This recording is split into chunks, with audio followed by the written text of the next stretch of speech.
कांग्रेस के प्रदेश अध्यक्ष और इंडिया गठबंधन के उम्मीदवार अजय राय से जयदेश न्यूज एंकर खुशरंग हीना की सीधी बात। आइए जानते हैं क्यों अजय राय हार कर भी जीत गए काशी और क्या है आगे की रणनीति। अजय राय ने मोदी पर कसा तंज, बोले जीतते ही पड़ने लगी महंगाई की मार। आगे अजय राय ने कहा, विपक्ष में हम एक बार फिर मजबूती से बैठेंगे और इनके किए गए गलत कार्यों का हिसाब लेंगे।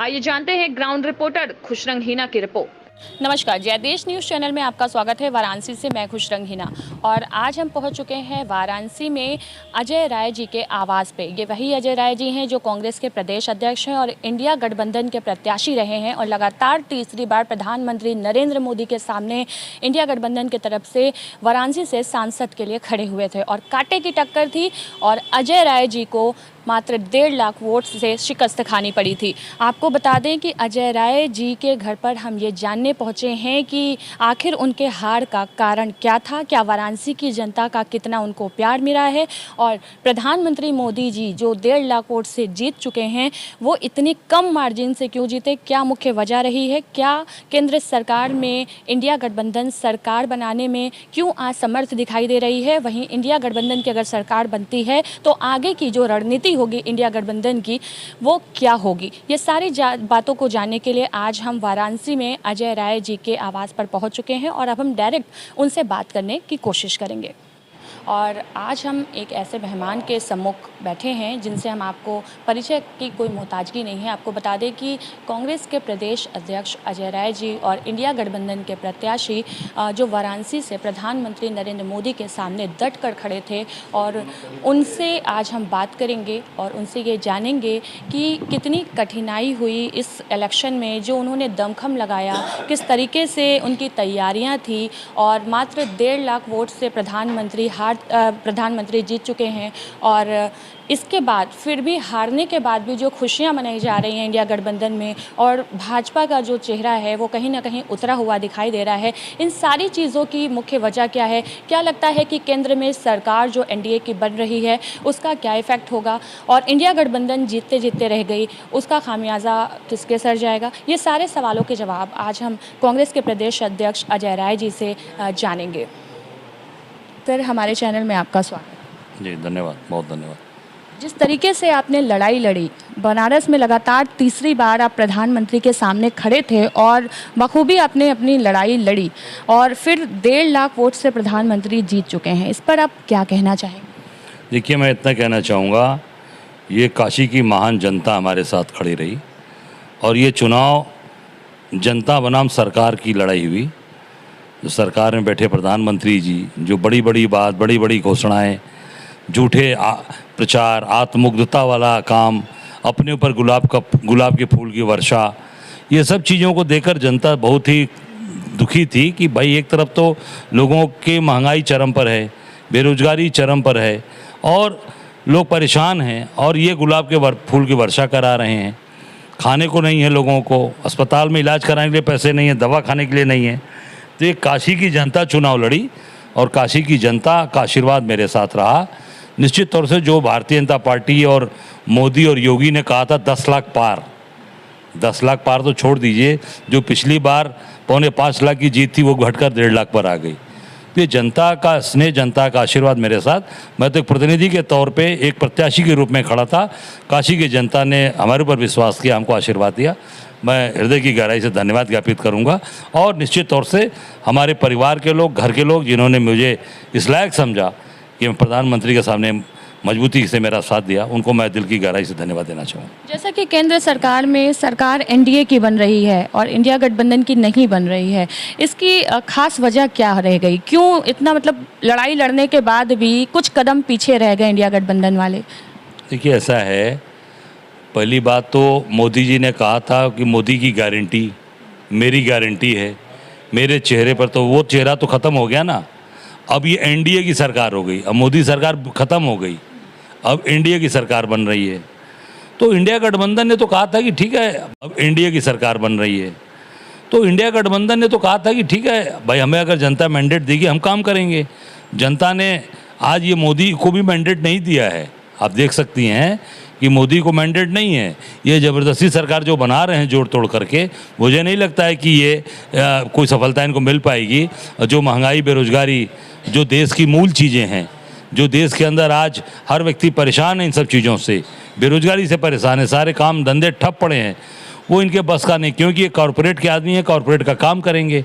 अभी देखिए चुनाव बीता, मैं समझता हूँ कि 1 तारीख को पोलिंग हुई और 2 तारीख को अमूल दूध ने 2 रुपये लीटर अपना दूध का दाम बढ़ा दिया। कहाँ की अमूल दूध है? गुजरात की। तो गुजरात के लोग पूरी तरीके से कॉरपोरेट के लोग हावी हैं, उनका कुछ नहीं कर सकते। और इंडिया गठबंधन की सरकार अगर आज बनती तो निश्चित तौर से ये सब चीज़ों पर कंट्रोल हम करते, हम इनको हद में करते, और निश्चित ये जो अनाप शनाप जनता का शोषण हो रहा है, ये शोषण बंद होता और आम जनता को राहत मिलती। ये कयास लगाए जा रहे थे कि कल अगर नीतीश कुमार जी इंडिया गठबंधन में शामिल हो जाते हैं, नायडू जी शामिल हो जाते हैं, तो इंडिया गठबंधन की सरकार बन जाएगी। फिर ऐन वक्त पे ऐसा क्या हो गया कि उन्होंने पासा पलट लिया और एनडीए में कहा कि पूर्ण बहुमत से सरकार बनाइए, हम जल्द से जल्द सरकार बनाएंगे। देखिए ऐसा है, अब क्या बात हुई कैसे, क्योंकि वो एनडीए के पार्ट पहले से रहे हैं। नीतीश कुमार जी इंडिया के पार्ट नहीं थे, वो एनडीए गठबंधन के पार्ट थे, और उसमें चंद्रबाबू नायडू भी उन्हीं के साथ थे और नीतीश कुमार भी उनके साथ थे। तो वो उनसे उनके पार्ट थे, पार्टनर थे, तो उनके साथ खड़े हैं। अब जब राहुल गांधी जी से मुलाकात हुई, अखिलेश जी से मुलाकात हुई, तो कहीं ना कहीं लग रहा था कि इंडिया गठबंधन के पास में वो आ सकते। किसकी मुलाकात हुई? कल जब मीटिंग हुई दिल्ली में। नहीं, किसकी मुलाकात हुई? राहुल जी से? नीतीश जी की। नहीं, नीतीश जी की राहुल जी से कोई मुलाकात नहीं हुई है। नहीं, जब वो मीटिंग में शामिल हुए, ये तेजस्वी यादव जी एक साथ एक प्लेन में। वो तो एक जहाज में आना अलग बात है। जहाज तो कोई प्राइवेट जहाज तो थी नहीं, वो तो जो एयरलाइंस की जहाज थी उसमें मिले थे। राहुल जी से और नीतीश जी की और नायडू की कोई मुलाकात नहीं। आगे की क्या रणनीति है इंडिया गठबंधन? आगे की रणनीति है, हम पूरी ताकत के साथ विपक्ष की भूमिका निभाएंगे और इनको जो जनता की जो चीज़ें डिमांड है उसके लिए इनको मजबूर कर देंगे, घुटने पर बैठा देंगे पूरी सरकार को। हमारा विपक्ष मजबूत है, पूरी ताकत लगा के इनको घुटने के बल बैठा देंगे। कह रहे थे विपक्ष मुक्त भारत बनाएंगे, और अब क्या लग रहा है कहीं ना कहीं मोदी का जो जादू है वो कम हो गया?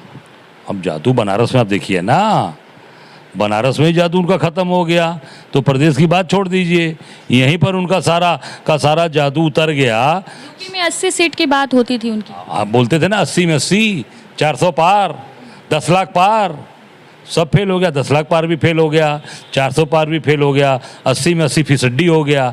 तो देखिए आपके सामने है सारी चीज़। समाजवादी पार्टी फिर से निखर कर कहा जा रहा है कि तीसरी राष्ट्रीय पार्टी के रूप में निखर कर सामने आई है, क्या कुछ कहना चाहेंगे? निश्चित तौर से मैं बधाई देना चाहूँगा अखिलेश जी को, उनकी पूरी टीम को। और भारतीय जनता पार्टी की जो सीटें रह गई हैं, जो बड़ी बड़ी सीटें थी उनके हाथ से चली गई है, इसका खामियाजा, इसका मतलब किस वजह से ये छूट गई, क्या कमियाँ रह गई थी उनकी? देखिए वो तो जैसे देखा जा रहा था कि वाराणसी में 1 हफ्ते पहले से ही उनके मंत्री डेरा जमा कर बैठे हुए थे, और उसके बावजूद बड़ी बड़ी सीटें, अयोध्या जैसी सीटें, गाजीपुर जैसी सीटें, आजमगढ़ जैसी सीटें उनके हाथों से चली गई। नहीं, आप देखिए, ये अयोध्या उनके हाथ से जाना, 3 आपको उत्तर प्रदेश की 3 मैं घटनाक्रम पर आपका ध्यान ले जाऊंगा। बनारस में मोदी जी का फीका प्रदर्शन, फीकी जीत, ठीक है। राहुल गांधी की ज़बरदस्त जीत, 4 लाख से जीते राहुल गांधी रायबरेली में। और अयोध्या में भारतीय जनता पार्टी का चुनाव हारना, ये साबित करता है कि मोदी जी और भारतीय जनता पार्टी का ग्राफ खत्म हो चुका है, गिर गया। जनता इन पर विश्वास नहीं करती। जिस राहुल गांधी को बदनाम करने के लिए इन्होंने बड़ी बड़ी बात की थी, हज़ारों करोड़ रुपए खर्चे कराए, तमाम उनके बारे में अपशब्दों का प्रयोग किया, वो राहुल गांधी उसी उत्तर प्रदेश में आके 4 लाख से चुनाव जीतते हैं। आप देश के प्रधानमंत्री होकर 1,52,000 से चुनाव जीतते हो, इसका मतलब कि आपकी चीज़ें खत्म हो चुकी। स्मृति ईरानी जो बड़ी बड़ी बात बोलती थी, उनको भाजपा के कार्यकर्ता ने 1,67,70,000 वोट से चुनाव हराया कि किशोरी लाल जी ने। आप सोच सकती हैं, इसका मतलब कि इनका ग्राफ खत्म हो चुका है।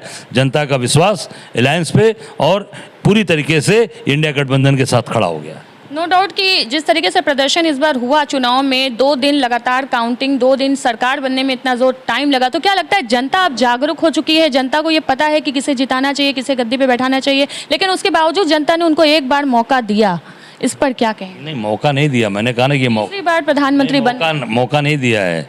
मोदी जी को समझ लेना चाहिए कि अब उनको चुपचाप इस्तीफा देकर आराम से चले जाना चाहिए, जाकर कहीं बैठ जाएं या गुजरात चले जाएं, क्योंकि जनता उनके पक्ष में नहीं है। जनता अगर उनके पक्ष में होती तो पिछली बार 5 लाख से जीते थे, इस बार सरतिया 5 लाख से, मान लीजिए 10 लाख नहीं जीते, 8 लाख से जीते, 7 लाख से जीते, 6 लाख से जीते। तो ये तय हो, लगातार 3 बार वो प्रधानमंत्री बन रहे हैं। बात पूरी हो जाने दीजिए। वो 5 लाख से जीते 1.5 लाख पे आ गए ना, तो उनको खुद सोचना चाहिए कि जनता का प्यार किधर जा रहा है।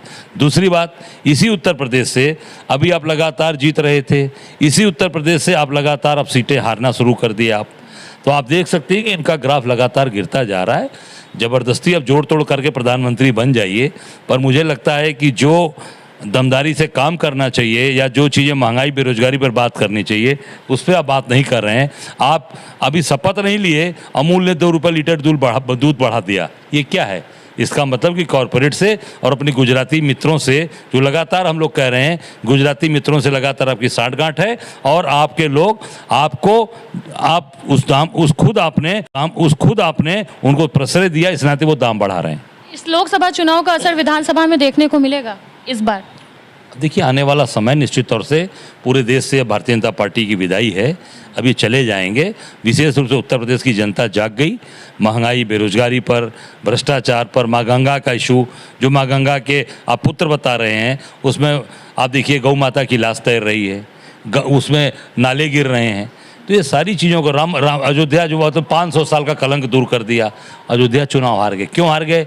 क्योंकि आपने वहाँ सबके गरीबों के मकान तोड़वा दिए, बिना पैसे की ज़मीन ले ली, बिना पैसा मुआवजा दिए लोगों के दुकान ले लिया, तोड़वा दिया।